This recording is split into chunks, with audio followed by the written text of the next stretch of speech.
नमस्कार मित्रांनो, पाटील हब या यूट्यूब चॅनलवर आपले मनपूर्वक स्वागत आहे. मित्रांनो, आजचा व्हिडिओ महाराष्ट्रातील शासकीय कर्मचारी, शिक्षक आणि इतर पात्र कर्मचाऱ्यांसाठी अत्यंत महत्त्वाचा आहे. कारण महाराष्ट्र शासनाचा वित्त विभागाने आज 18 ऑगस्ट 2026 रोजी महागाई भत्त्याबाबत महत्त्वाचा शासन निर्णय जारी केला आहे. आणि या निर्णयामध्ये सर्वात महत्त्वाची गोष्ट म्हणजे महागाई भत्ता 58% आता 60% करण्यात आला आहे. चला, हा शासन निर्णय नेमका काय आहे आणि कोणाला लागू आहे, किती महिन्यांची थकबाकी मिळणार आणि ती कधी मिळणार आहे, हे अगदी सोप्या भाषेत आपण समजून घेऊया. तुम्ही बाजूच्या स्क्रीनवर तो GR पाहू शकताय. मित्रांनो, सर्वात प्रथम महत्त्वाचा निर्णय काय आहे? महाराष्ट्र शासनाच्या वित्त विभागाने जारी केलेल्या या शासन निर्णयानुसार 7व्या वेतन आयोगानुसार सुधारित वेतन संरचनेतील मूळ वेतनावर अनुज्ञेय महागाई भत्त्याचा दर 58% 60% करण्यात आला आहे. म्हणजेच महागाई भत्त्यामध्ये 2% वाढ करण्यात आली आहे. ही वाढ 1 जानेवारी 2026 पासून लागू करण्यात आली आहे. मग मित्रांनो, आता सर्वात महत्त्वाचा प्रश्न की थकबाकी किती महिन्यांची? मित्रांनो, ही गोष्ट लक्षात घ्या. हा निर्णय 18 ऑगस्ट 2026 रोजी असला तरी वाढीव लाभ 1 जानेवारी 2026 पासून लागू करण्यात आला आहे. त्यामुळे शासन निर्णयात स्पष्टपणे सांगण्यात आले आहे की जानेवारी 2026 ते जुलै 2026 या 7 महिन्यांच्या कालावधीमधील महागाई भत्त्याची थकबाकी देण्यात येणार आहे. म्हणजेच कर्मचाऱ्यांना केवळ पुढील महिन्यापासून वाढीव DA मिळणार नाही, तर मागील 7 महिन्यांची थकबाकी सुद्धा मिळणार आहे. खरंच आनंदाची गोष्ट आहे मित्रांनो. ही थकबाकी कधी मिळणार मग? तर हा देखील अत्यंत महत्त्वाचा मुद्दा या ठिकाणी उपस्थित झाला आहे. मित्रांनो, शासन निर्णयात स्पष्ट आदेश देण्यात आले आहे.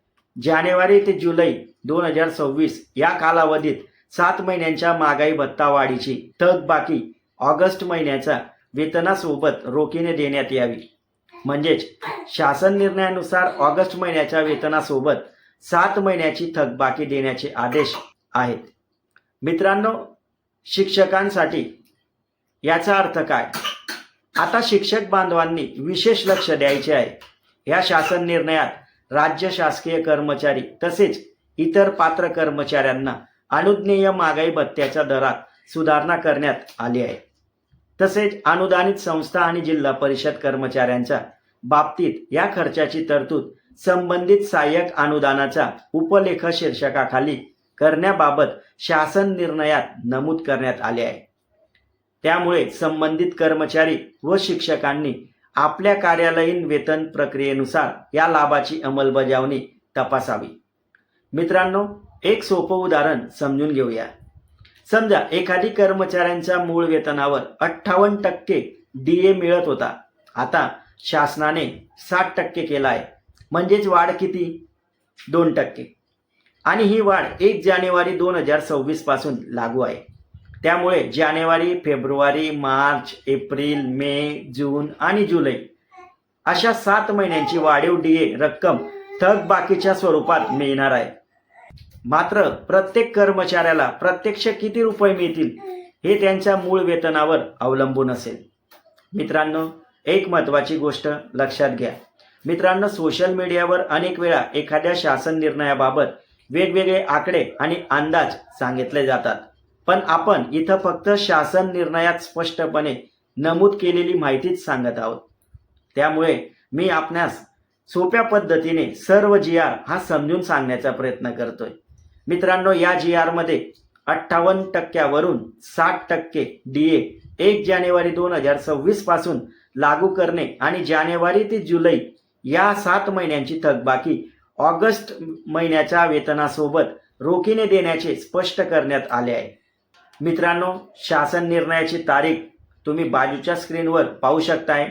18 ऑगस्ट 2026 आणि महाराष्ट्र शासनाचा वित्त विभागाने हा GR काढलेला आहे. GRचा क्रमांक तुम्ही स्क्रीनवर पाहू शकताय. तसेच या शासनाच्या निर्णयाचा सांकेतांक क्रमांक सुद्धा तुम्ही पाहू शकताय. मित्रांनो, याची लिंक मी आपल्या डिस्क्रिप्शनमध्ये दिली आहे. तुम्ही ती डिस्क्रिप्शनमधून डाउनलोड करू शकता. मित्रांनो, थोडक्यात सांगायचं झालं तर आजच्या शासन निर्णयातील 4 महत्त्वाचे मुद्दे लक्षात ठेवा. पहिला, DA 58% 60% करण्यात आला. दुसरं, ही वाढ 1 जानेवारी 2026 पासून लागू आहे. तिसरं म्हणजे जानेवारी ते जुलै 2026 या 7 महिन्यांची थकबाकी मिळणार आहे.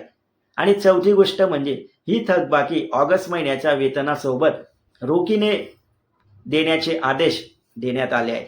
म्हणून राज्यातील शिक्षक आणि शासकीय कर्मचाऱ्यांसाठी निश्चित महत्त्वाचा शासन निर्णय हा आहे.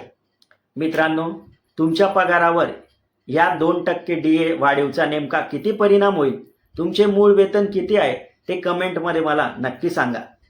आणि अशाच पद्धतीने पुढील व्हिडिओमध्ये आपण वेगवेगळ्या मूळ वेतनानुसार 2% DA आणि 7 महिन्यांची अंदाजित थकबाकी किती होऊ शकते हे उदाहरणासह आपण समजून घेण्याचा प्रयत्न पुढच्या व्हिडिओमध्ये नक्की करूया. मित्रांनो, व्हिडिओ आवडला असेल तर मित्रांनो लाईक जरूर करा. आपल्या शिक्षक आणि कर्मचारी मित्रांबरोबर व्हिडिओ शेअर करा आणि पाटील हब चॅनलला आतापर्यंत आपण सबस्क्राईब केलं नसेल तर कृपया सबस्क्राईब करा. खाली दिलेलं बेल आयकॉन बटन सुद्धा प्रेस करा, ज्यामुळे सर्वात आधी नोटिफिकेशन आपणास प्राप्त होईल. लवकर पुढच्या व्हिडिओमध्ये भेटूया. तोवर जय हिंद, जय महाराष्ट्र.